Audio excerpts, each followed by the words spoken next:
রাজনৈতিক উত্তাপ বাড়াচ্ছে জাতীয় নাগরিক পার্টি এনসিপি। দলটি স্পষ্ট বলেছে, শাপলা প্রতীক না দেওয়া পর্যন্ত আন্দোলন চলবে। নির্বাচন কমিশনের সঙ্গে বৈঠক, চিঠি চালাচালি, যুক্তি তর্ক সবকিছুর পরও শাপলা তালিকায় না থাকায় তারা এখন যেতে চায় না রাজনৈতিক মাঠের লড়াইয়ে। 22 জুন নিবন্ধনের আবেদন করে এনসিপি। প্রথমে 3টি প্রতীক প্রস্তাব ছিল, শাপলা, কলম ও মোবাইল ফোন। পরে দলটি জানায় তাদের পছন্দ শুধুই শাপলা। সাদা বা লাল শাপলা যেকোনো একটি দিলেই তারা সন্তুষ্ট।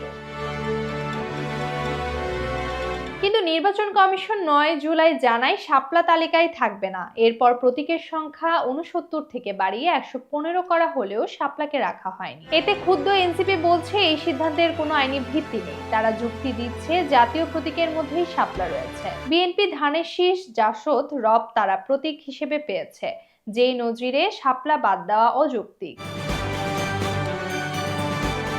19 অক্টোবর ইসির সিনিয়র সচিবের সঙ্গে বৈঠকেও শুধু শাপলাকেই কেন্দ্র করে আলোচনা হয়। কমিশন অন্য প্রতীক দিতে চাইলেও এনসিপি অনড় থাকে। সিনিয়র নেতাদের ভাষায় শাপলাকে উপেক্ষা করা মানেই তাদের রাজনৈতিক অধিকার উপেক্ষা করা।